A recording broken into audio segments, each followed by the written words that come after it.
Welcome to another exciting session of how to set up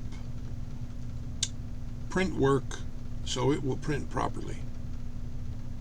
Today we're going to do a cover for a perfect bound book. This book will be 8.5 by 11 or letter size, and we're going to take you through the way we do it start to finish so that you can see how good results are achieved.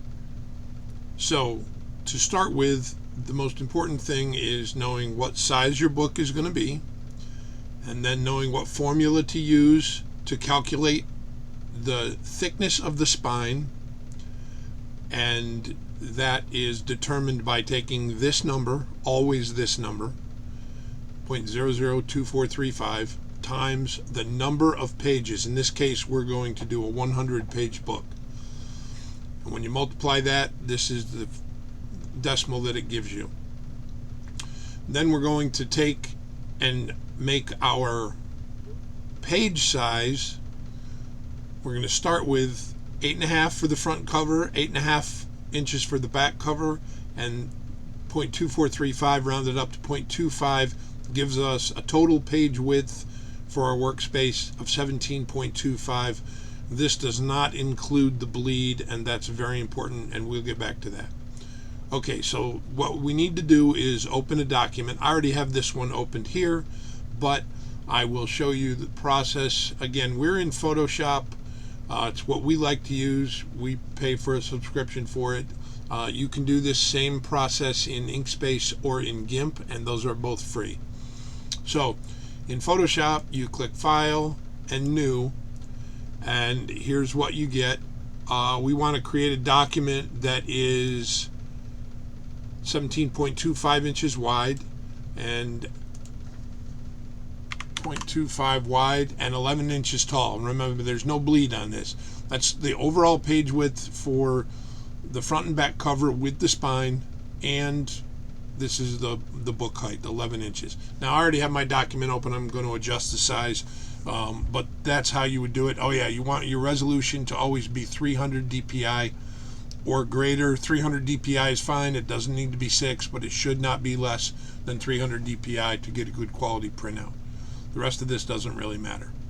So what I'm going to do is just change my canvas size. 17, I'll show you that, 17.25 and 11, and my layer's locked. Sorry about that, my layer was locked. It can't be locked for me to change the canvas size. Canvas size 17.25. okay, so we are 17.25. Now this is where we start to do, I'm going to hide these, we don't need them, where we start to develop our layout. We want to determine where the spine is going to fall. It's always going to be in the center of the book here. So we go to our selection tool, we choose a fixed size, 8.5 by 11, which is the size of either the front cover or the rear cover. And if we put that in the corner and click, that's an 8.5 by 11 page. We grab a guide from the side and it'll snap. We come over here and we click and we grab a guide and snap, and then we now have, that's the location and the size of our spine exactly. Then we're going to bring guides to the top and bottom and left and right extremities of the page. And now our print size of our page is 12 by 18. That's the press sheet size. So now we're going to change our canvas size to 12 by 18. Click OK. And this blue line all the way around the outside edge is the trim line of the cover. Anything outside of this is going to be the bleed area. So for example, if I wanted to bring in some art here, now the other thing to remember is the page on the right is always the front cover, and the page on the back is always the back cover.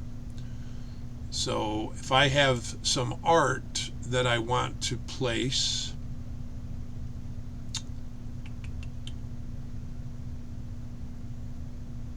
embed, and we'll get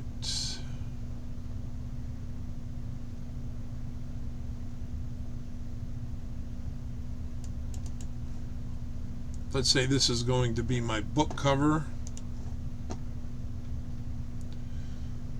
So I want the edge of my art for the cover to be at the edge of my spine, which would be this blue line right here. So that's where I would place my cover. Now, as you can see, I have no bleed, because if I cut this, I just have white space in the bleed area. So what I need to do is extend my art so that it goes past these lines, so that when the book is trimmed, it looks professional and there's no slivers of white anywhere to be found. Same thing when you're doing the back cover. Let's say you were going to create text for the back cover. We could put anything we want in here, but what we want to be careful of is the text running over the area of the spine or getting it too close. If I put my text like that, it runs over into the cover here, but it's also right at the cut edge, and that wouldn't be good. We want to give ourselves a good margin, and then we want to make sure we have a decent margin on the other side as well. Now that is centered and good, and that text would be fine on the back cover. You can go through and place your barcodes if you have them, ISBN numbers, anywhere you like. You just want to make sure you leave yourself a good 1/4 of an inch between the trim edge of the book and where you stop anything important for the front cover or the back cover. Then at this point, all you would do is save this as a PDF, and your cover is ready to print. Ignoring this text down here, an ideal bleed on the cover would look something like this, where your art would extend all the way to the page edge. That's a more acceptable cover. I hope this helped. We're going to be doing a series of these videos. We have some old videos that are 10, 12 years old. We're going to be revamping them.